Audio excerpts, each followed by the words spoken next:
Welcome back to the deep dive. Today, we've gone through, a massive stack of sources to really decode the DNA of what has become a true cultural phenomenon. American Ninja Warrior. It's a great topic, and it's so much more than just watching people fall into water. Right. This isn't just a game show. We're looking at it as an elite athletic discipline that really tests the absolute limits of human, physical, and I think more importantly, mental fortitude. Exactly. And it's a sports competition that's kind of built on this mountain of failure. It's designed for people to fail. So we've pulled everything, the whole institutional history, the complex and frankly cruel architecture of the courses. And the biomechanics, right. Both of the amazing triumphs and those just catastrophic instant failures. And then how the entire sport is professionalizing off screen, which is a huge part of the story most people don't see. Our mission today for you is to unpack this whole ecosystem. We really want to show you how a pretty niche Japanese reality show became this prime-time American institution. And what it actually takes to conquer those impossible final stages. And maybe why the athletes who do this are unlike almost any other professional group out there. At the very heart of this entire deep dive is, of course, the infamous four-stage national finals course, the one on the Las Vegas Strip. Mount Midoriyama. Mount Midoriyama. Yeah. It's this structure that competitors and fans have, affectionately and sometimes, I think, fearfully nicknamed. Oh, definitely fearfully. It's where the ultimate prize is, that life-changing $1 million. And you have to understand just how rare that victory is. That $1 million prize has only been claimed 3 times in the show's entire, 16, 17 seasons? Just 3 times. We all know the names. Isaac Caldiero, Drew Drexel, and then Vance Walker, the only person to ever do it twice. But here's the thing, and this is such a crucial wrinkle in the record books, and it really speaks to the stakes of the sport. We have 3 other athletes who have also achieved what they call total victory. Kansenseiha. That's the original Japanese term. It just means complete victory, finishing all 4 stages. Right. And those competitors, Jeff Britton, Daniel Gill, and Caleb Bergstrom, they did it. They completed every single obstacle. But they walked away without the main cash prize, all because of the timing rule on that final stage. That duality, that idea that you can achieve the impossible physical feat, but still be, a fraction of a second too slow to claim the million. Yeah. It's just the perfect introduction to how brutal and unforgiving the rules of A&W can be. It's a game of tenths of a second at the very, very top. So let's start with the origin story, because this show did not just spring out of nowhere as a primetime American hit. No, it came from a really small but very dedicated cult following. People who were watching subtitled Japanese television late at night. The foundation is the Japanese show Sasuke. And I think what a lot of listeners might not realize is just how important the American cable channel G4 was in all of this. Oh, totally. Starting back in, late 2006, G4 started airing these broadcasts of Sasuke, and then they very cleverly retitled it Ninja Warrior for the American audience. And it just took off. It got this immediate cult following, and kind of surprisingly, it eventually became G4's most watched program. It was beating their video game coverage, their core programming. I think it's because the athleticism is so pure. You don't need a lot of context. Failure is universal and success is universal. You get it instantly. That unexpected popularity is what led G4 to create a sort of feeder competition. They called it the American Ninja Challenge. This wasn't A&W yet, right? This was just the qualifying route. Exactly. It was just a way for American athletes to earn a spot to travel overseas and compete on the actual official Sasuke course in Japan. So that system, the American Challenge, as this feeder program, that's the direct ancestor of American Ninja Warrior, which officially kicked off in 2009. Right. And for those first 3 seasons, the show was completely tethered to the original. The courses were built in the U.S., like on Venice Beach, but their whole purpose was just to find the best American talent to send to Japan. And we saw how that played out on the original Midoriyama. I remember in season 1, Levi Muvenberg was the last man standing for the Americans. Yep. But when he got to Japan for Sasuke 23, he failed on stage 3. Yeah. And it immediately just set the bar incredibly high. It reinforced that this whole thing was about finding someone who could actually conquer the Japanese masterpiece. The prize money back then kind of reflected that it was still in a developmental phase. It started at $250,000 in season 2. And it grew to $500,000 by season 3. But even that was a little complicated. The season 3 prize wasn't actually cash. It was a K-Swiss endorsement deal.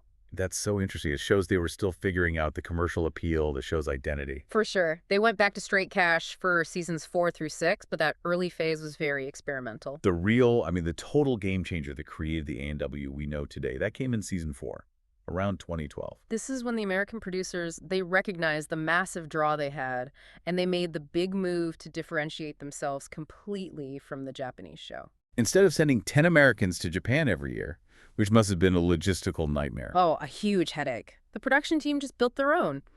A sprawling, nearly identical 4-stage finals course, our Mount Midoriyama, right on the Las Vegas Strip. And that decision was an immediate home run. The spectacle of the Las Vegas finals was just massive, and it felt purely American. And NBC, which had been watching the show's success on cable, they saw the potential and jumped in. They started broadcasting the city finals and the national finals episodes right from that season, season 4. And that's what brought the sport into the primetime network spotlight. The timing on that was so crucial because it happened right as G4 was winding down. It was set to become the Esquire network by season 5 in 2013. Right, so while Esquire did air reruns for a few more years, NBC basically took over as the sole broadcaster of all the new original episodes. And that really marks the complete shift. It went from a niche cable qualifier show to, a mainstream primetime network behemoth. Of course, to become a primetime fixture, you need voices. You need hosts to guide the audience through all this chaos and drama. And the hosts have been so key in translating the athleticism. The original hosts in season 1 were Blair Herter and Allison Hayslip. But I think when Matt Eisman joined in season 2, replacing Herter, that's when the dynamic really started to click. Producers loved his energy, his genuine knowledge of sports. He became that central play-by-play voice. Yeah, he has this great, lighthearted delivery. Then we saw a few co-hosts rotate through, like Jimmy Smith, and then the Olympic medalist Johnny Mosley came in for season 4. He brought a really interesting perspective, as a freestyle skier. He understands risk and consequence in a very specific way. But the core duo that everyone recognizes instantly, that settled in season 5. That's when Akbar Gbajabiamila, the former NFL defensive end, replaced Mosley as the color commentator. And Akbar's excitement is just infectious. His ability to break down what's happening physically and analyze the athlete's mindset, it just made him invaluable. He's really the emotional heartbeat of the broadcast. And you can't forget the sideline reporter. That role is so important for the ground-level perspective. We see a few changes there. From Hayslip to Angela Sun, then Jen Brown, Christine Leahy, and now Zuri Hall. And that role is just essential. They introduce the obstacles, but more importantly, they get those raw, emotional post-run interviews, whether it's, total euphoria or just absolute heartbreak. And here's a really fascinating production detail from the sources about the commentator's booth. Matt and Akbar, they're not actually positioned where they can see the whole course in Vegas. It's wild. The course is too big. Exactly. The booth is often located strategically behind the warped wall, which means they're mainly watching the middle part of the curved course with their own eyes. So they're tracking the beginning and the end on monitors. They're calling the race based on video feeds for those first few obstacles. They have to rely on the sideline reporter to capture the vibe and the little details of those early runs. That really highlights just how massive these custom-built structures are. It's not a normal sports arena. It's a whole ecosystem of steel, water, and fiberglass. That scale is a good pivot point. Let's talk about the architectural logic of these courses because they are designed to be brutal, but they're also designed to tell a story. The course architects, guys like Arnold Lee and Drew Taylor, they're like artists of cruelty. They're not just throwing random things together. There's a very specific design philosophy. For sure. They're balancing these predictable anchor points that the audience recognizes with totally new, innovative obstacles. It's all about managing the competitive flow and, most importantly, filtering the field. A season is broken down so cleanly, right? Yeah. You have the qualifiers, then the semifinals, and then the 4-stage national finals. Which means the architects are designing for two completely different things. They want rapid attrition in the qualifiers, get rid of people fast. But in the finals, it's all about extreme endurance testing. There's a pattern to it, an unwritten law of the course. The very first obstacle in a qualifier is almost always some kind of agility or balance test. The quintuple steps or the shrinking steps, those are the classics. And the internal documents say this is designed to filter out the wannabes immediately, to send a message that this is a serious athletic test, not just an arm strength challenge. You need nimble feet right out of the gate. And right after that, obstacle 2 is usually a moderately taxing upper body challenge, but it's a cognitive trap. I saw. It's designed to test your nerves. It can lead to an immediate adrenaline dump. Your body's fight or flight response kicks in way too early. So even highly trained athletes can lose focus right there, wasting precious energy or just missing a simple transition because their system is overloaded. Exactly. And then you have the anchor obstacles, the ones that are always there. They give some comfort to the audience, but they're placed strategically to just maximize fatigue. The warped wall, the show's signature moment. It's consistently the sixth obstacle in the qualifying rounds. And it's a guaranteed energy drain. It's a built-in narrative cliffhanger for every single run. Similarly, the salmon ladder, that vertical challenge that needs such precise explosive power, it's traditionally the eighth obstacle in the semifinals. And that's not by accident. It's placed late in the course, right before you get to the final speed run section. It's there specifically to maximize your fatigue and mental pressure right when the clock becomes your biggest enemy. But the ultimate test, the course of legendary difficulty, is the national finals, Mount Midoriyama. The sources say it's enormous, about the size of 4 football fields. With 22 or 24 obstacles spread across those 4 terrifying stages. So let's break down those stages. Stage 1 is pure speed and agility under extreme pressure. 8 obstacles, and it's strictly timed. Historically, competitors had to finish within a really tight window, maybe 2 minutes and 45 seconds, depending on the season. The goal is just survive and move fast. You have iconic obstacles like the jumping spider, the half-pipe attack, the double dipper. But the clock is the main enemy on stage 1.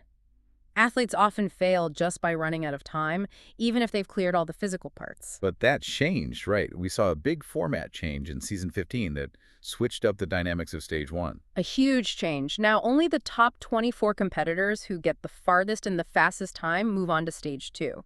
It doesn't matter if they finish a course or not. It's a rule they used in the qualifying rounds. Exactly. It's a subtle but really significant shift. It's an admission of how brutally hard stage 1 is. Some years, nobody would finish it at all. This new rule ensures that the best athletes still advance, even if they burn out just short of the buzzer. It keeps the drama alive for the later stages. Then you hit stage 2. This is where the number of competitors just shrinks dramatically. Stage 2 is the power crucible. It demands massive upper body strength and pure endurance. This is where you see the iconic salmon ladder, which has evolved into the double salmon ladder now. 2 simultaneous jumps and pulls. It's insane. And then you have endurance testers like the hanging shelves. Just finishing stage 2 is a huge deal. It's a mark of elite status, especially for a rookie. Vance Walker cleared stage 2 on American soil his rookie year. It was a sign that he had the power foundation to eventually conquer the whole thing. The failure rate here is generally the highest outside of stage 3. And then we get to stage 3. The grip and technicality crucible. Everyone agrees this is the hardest part. It's designed to be just unrelentingly brutal. It tests your endurance when your body is already completely depleted. The showrunners have said that the specific grip endurance needed for stage 3 is the primary predictor of success on the whole finals course. This is where you see those legendary season-ending obstacles, the ultimate cliffhanger, which has been modified over and over again. They've added plexiglass walls, the crazy cliffhanger transitions. Then you have technical nightmares like the flying bar, where you have to time a dynamic catch, and the stalactite. Stage 3 demands more than just strength. It's about absolute technique. And competitors with unique physical differences have to adapt. Like Vance Walker. Because of his cerebral palsy, he had trouble with symmetrical stability. So on an obstacle like the spider trap, he had to adapt. He'd position his legs to one side and use sheer shoulder force to break the trap doors. It just shows that technique trumps brute force on stage 3. And finally, after all that, you have stage 4, the finale. One single obstacle, the ultimate test of power and will, a vertical rope climb. Under a strictly enforced 30-second time limit, this is where the $1 million prize is won or lost. And the height of that climb has gone up and up as the athletes have gotten better. It started at 50 feet in the early seasons. When they were still tied to Japan. Right. Then it jumped to 65 feet in season 4 when it moved to Vegas, and now it's at a punishing 75 feet. The sources sometimes even say it can be up to 80 feet, depending on the rig. To climb 75 feet in under 30 seconds, after everything you've just been through on the first 3 stages, it's a superhuman effort. And the prize structure has evolved with the course. The main prize has always been that $1 million for total victory, but since season 10, they've added a consolation prize. The last ninja standing. The person who goes the farthest the fastest wins $100,000 if nobody achieves total victory, which is most years. There was also that critical rule change in Season 8 about the $1 million prize itself. Before that, only the single fastest person got the full amount. But starting in Season 8, if multiple people completed Stage 4, they would split the prize money. That was a direct reaction to the controversy we saw in Season 7. Which brings us to the most recent and maybe the most dramatic development. In Season 17, they changed the whole format. This was a seismic shift. The sources say the national finals switched to a head-to-head single-elimination tournament bracket. And critically, the top prize was dropped way down to $250,000. You really can't overstate how much this changes the identity of the competition. For years, the pressure was all internal. You were racing against the clock in the course. The goal was endurance and precision. But switching to a head-to-head sprint, that completely changes an athlete's mindset. Now you're racing an opponent, often someone you know and train with. It becomes a direct duel, and it was probably a decision driven by TV drama. A rival next to you creates instant tension, and honestly, it was probably a way to manage the risk of paying out $1 million every year as the athletes get better and better. Think about the psychological shift. In the old format, if you knew you were ahead on the clock, you might conserve a little energy on one obstacle to save it for the next. There's no energy conservation in a head-to-head sprint. None. You have to maintain maximum speed and aggression from the very first step, because any pause, any hesitation could let your opponent hit the buzzer first. It totally prioritizes aggression over measured endurance. It turns the finals from a grip-strength marathon into a brutal high-speed dash. So now we get into the narratives that really define the show, right? The extremes of performance, those incredibly rare triumphs, and the often catastrophic instantaneous failures. Total victory, Kenzan Seha, is the holy grail. Caldero, Drexel, Walker. That scarcity is what gives the sport its drama. But the most iconic moment of both triumph and controversy has to be Season 7. The Britain-Caldero duality. This one event forced the show and the fans to really grapple with the brutal, time-based mechanics of what it means to be a champion. So let's lay it out. Jeff Britton, the weatherman, was running first that night.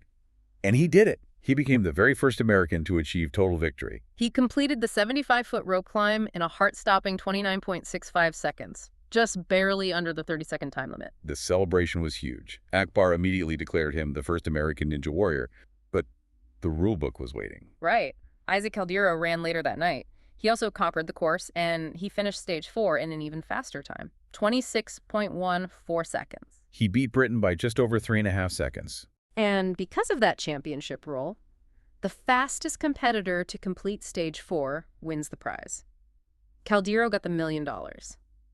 Britain got the gratification of being the first to do it, but no prize money. It's an agonizing distinction, isn't it? And the controversy that followed really showed the identity crisis of the sport.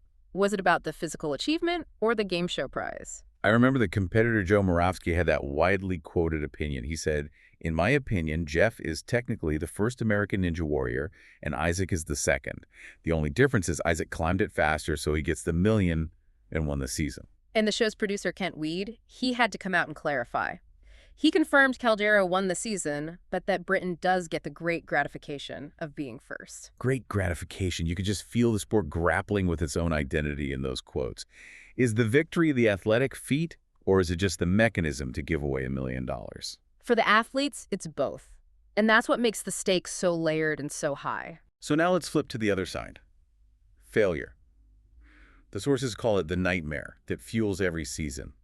And these catastrophic failures, they're rarely just about a lack of strength.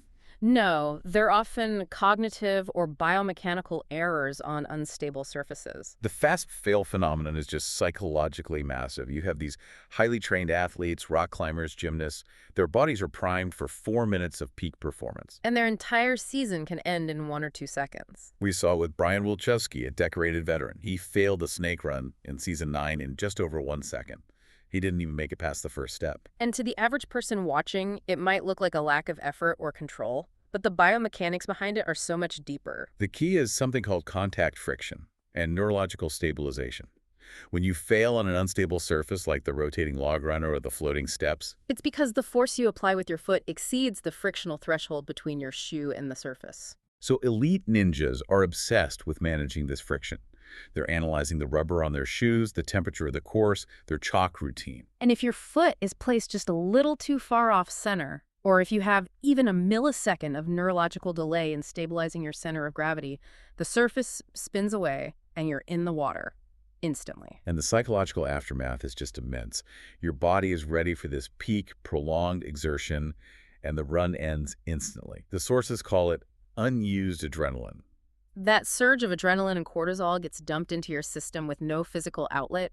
It compounds the heartbreak, and it leaves the athlete in this state of shock and physical readiness with nowhere to go. It makes recovering from that kind of failure much harder than just recovering from muscle fatigue. The course designers also use what our sources call the technicality trap. These are fails that have nothing to do with strength. They're just due to the rules or the environment. The water contact rule is the most famous one. Any contact with the water, a fingertip, your shoelace, anything, and your run is over immediately. So athletes have to execute moves with extreme vertical clearance, which costs a lot of energy. We all remember Flip Rodriguez, a huge fan favorite. His season ended when his butt just barely grazed the water on the jump hang. His power was fine. He just lacked maybe half an inch of vertical clearance. It shows how unforgiving that margin for error is. And sometimes the failure is purely cognitive. It's disorientation made worse by that adrenaline dump. Carson Voiles, he famously lost a high-stakes Ninja v Ninja race, not because he fell, but because he mistook a decorative light on the landing platform for the buzzer. He stopped his forward momentum literally inches from the real finish button.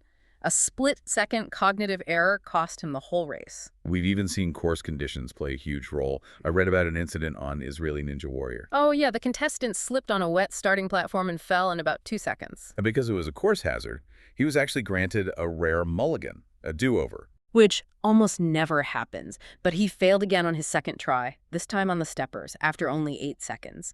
It just shows the immense mental pressure from a technical error you just can't reset. And the obstacle design itself is constantly evolving to test your anticipation, like Forrest Strick's run on the Ferris wheel. He failed because he didn't anticipate the sudden, sharp, downward drop that happens when the wheel mechanism hits its apex. He called it a nice little jolt. That unexpected kinetic shift momentarily reduces your weight on the grip. It tests your reaction time when your grip is already shot. The architects are always one step ahead, making sure the course stays unconquerable most of the time. And if the show is fundamentally about these redemption arcs, then there is no story more compelling or more strategically impressive than Vance Walker's, the only competitor to win the main prize twice. Total victory in back-to-back seasons 15 and 16, but his story starts way, way earlier than that. He was also the first two-time champion of American Ninja Warrior Jr., winning $15,000 twice on the junior circuit. This points to a lifelong, total dedication to this discipline. His foundation story is just critical to understanding his success, his whole mindset. Vance was diagnosed at 18 months old with spastic diplegia cerebral palsy, which is a motor disability that primarily affects muscle control, stiffness, and coordination, especially in the legs. It makes balance and symmetrical movement significantly harder. Doctors told him he would need leg braces for the rest of his life. But through just sheer will, intense stretching, rigorous physical therapy, all driven by what he calls his whatever-it-takes mindset, he got rid of those braces by age 6 or 7. He just consciously refused to let the diagnosis define him as disabled. He saw it as the first major obstacle he had to overcome. And that mindset is what defined his entry into ninja sports. He saw A&W on TV in Atlanta when he was 10, found a local gym 10 minutes from his house, and just immersed himself completely. There's a crucial training detail from the sources that explains so much of his later success. Before he ever competed on the senior circuit, he was constantly training on a custom-built 23-foot warped wall. That's a huge piece of the puzzle. The standard warped wall is 14.5 feet. The mega wall, the one with the cash prize, is 18 feet. So by training on a 23-foot wall, he'd already internalized the biomechanics and the explosive power needed to scale something much taller than the show even required. That's why he made scaling the 18-foot mega wall look so easy. He debuted in the senior division. In season 13, he was only 16 years old, and he became the youngest and the shortest competitor to ever conquer the mega wall, winning that $10,000 prize right away. It was just this explosive demonstration of his training and his mental prep. The biomechanical adaptations he made because of his CP are just fascinating. They really illustrate the strategic depths of these elite athletes. Right, because his disability prevents symmetrical weight distribution and stable traction. He couldn't use the standard technique on obstacles like the spider trap. So instead, he adapted. He positioned his legs to one side to get traction and relied more on his upper body and his shoulder strength to break through those heavy 100-pound trapdoors that trip up so many other ninjas. He used his limitations as the basis for a specialized technique. And despite that massive physical challenge, he made it all the way to stage 3 in his rookie year. He only failed on Eyeglass Alley. After that incredible rookie run, he entered what he calls his Mr. Imperfect arc. He failed stage 1 in season 14 on the salmon roll. And ironically, it was because he was too aggressive. He missed the rung by less than an inch, a classic 1-second fast fail. That failure was devastating, but it provided the necessary lesson. It led him to predict, with just surprising clarity, that total victory would take him 3 seasons. One to do well, which was season 13, one to mess up, season 14, and the third for redemption, season 15. That prediction says so much about his analytical approach. He understood that failure was a necessary part of refining his strategy. And that prediction proved to be eerily accurate. In season 15, Vance Walker achieved total victory. He clocked in at 26.75 seconds on the rope climb, beating Daniel Gill's time to claim the $1 million. Third champion. And he didn't stop. In season 16, he did it again. Total victory, this time in 27.60 seconds, making him the first ever 2-time A&W champion. Edging out the runner-up, Caleb Bergstrom. Just an unbelievable feat. His significance is just so multi-layered. First competitor with cerebral palsy on both junior and senior A&W.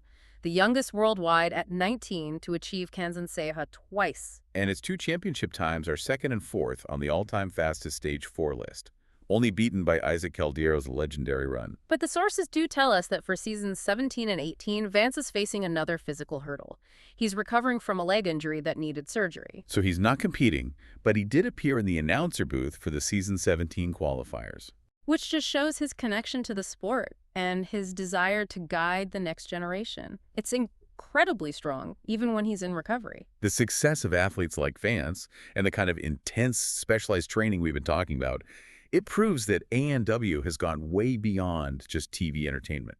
It's an institutionalized, rapidly professionalizing sport. The infrastructure that supports these athletes has just exploded. The stats are staggering. Driven by the main show and the American Ninja Warrior Jr. spinoff, the number of dedicated ninja gyms in the U.S. has multiplied by 40 times over the last decade. And these aren't just, a fitness center with a climbing wall. These are specialized training environments. They have thousands of interchangeable obstacle modifications so they can mimic the national courses. It's a whole sub-industry. One gym owner made a great point, saying that even if the TV show just ended tomorrow, the sport itself won't go away. The community is too strong, and the discipline is too unique. And that grassroots energy, it demanded some structure. And that structure came in the form of the World Ninja League, or WNL. The WNL, which used to be the National Ninja League, is now the essential professional governing body.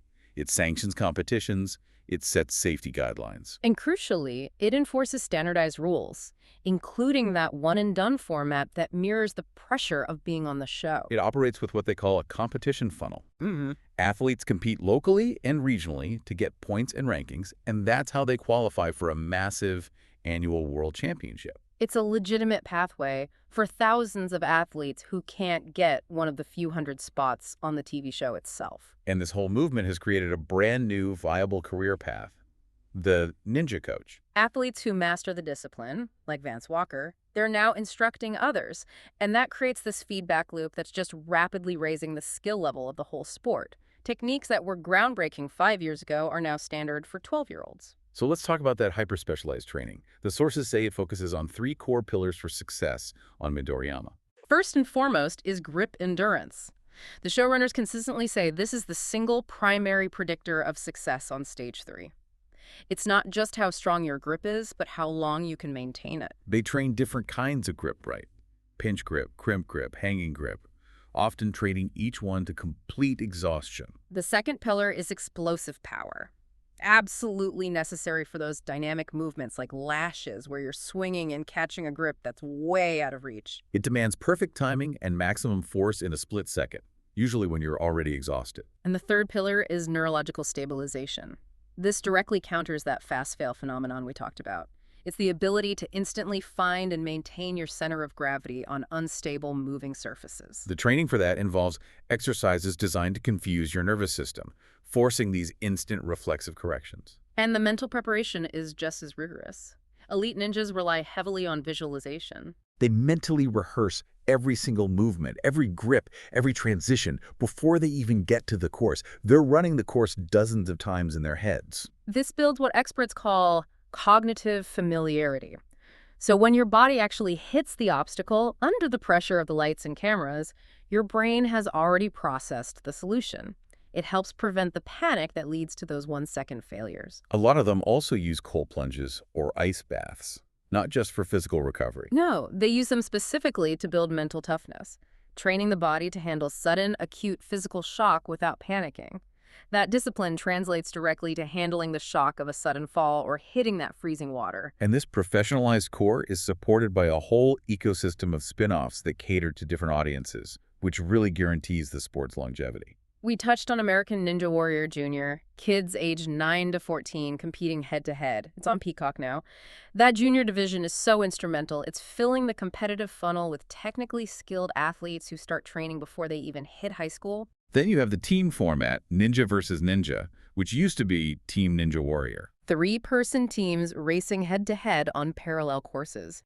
That show was incredibly popular. It was Esquire Network's most watched program ever before it moved to USA Network. It really introduced that direct competition mindset before the main show adopted it for the finals in season 17. And finally, you have the international stage. USA versus the World. NBC has aired 7 of these specials, pitting the U.S. team against teams from Europe, Asia, Australia, Latin America. All on that daunting Las Vegas course. Yeah. And it gives you a fantastic comparative look at training methods from around the world. The differences are really interesting. The U.S. team is highly specialized in parkour and rock climbing, but the teams from, say, Australia and Europe, they often bring a stronger, more generalized gymnastics or military background. And Australia is currently the title holder, right? They are. It demonstrates that their approach, which often focuses on maximizing dynamic efficiency and raw power, translates exceptionally well to the Midoriyama course. Yeah. That international competition forces the U.S. athletes to constantly evolve. All of this expansion has led to significant mainstream recognition. A&W has been nominated for multiple Primetime Emmy Awards, including Outstanding Competition Program for 3 years in a row. And notably, it was nominated for Outstanding Directing for Patrick McManus, which highlights that people recognize this as a high-quality television production. It is not easy to capture that intense physical effort, the rapid pace, and the intimate emotional stories all at once. So we've covered the full anatomy of the American Ninja Warrior phenomenon, from its origins as this niche Japanese import to its evolution into a massive primetime American institution. We've seen the sheer architectural cruelty of Mount Midoriyama and the inspiring 2-time total victory of Vance Walker, an athlete who overcame cerebral palsy through technical adaptation and just indomitable mental fortitude. I think the key takeaway here is that A&W is this unique blend of athleticism and mental fortitude. It demands specialized training that prioritizes grip strength above all else, but that's combined with this intense psychological resilience. You have to be able to physically withstand stage 3 and mentally withstand the psychological punch of that unused adrenaline from a fast fail. Our deep dive makes it pretty clear that the architecture of this sport is intentionally designed to produce failure. The course funnels, the constant innovation. It means for almost every single athlete, failure is the guaranteed annual outcome. And that permanent state of aspiration, knowing there's always a harder stage, a faster time, a new obstacle, that's precisely what drives them to train 365 days a year. Which leaves us with a final provocative thought based on what we've learned today about A&W's strategic reliance on failure. If competitive failure, embodied by that instant nightmare or the insidious technicality trap, is, by design, the very engine of growth for a modern sport, a necessary hurdle for total mastery, you have to consider what that tension means for other high-stakes performance fields. Are we only truly growing, refining, and innovating when the systems we create are intentional designed to maximize the chance that we fall short?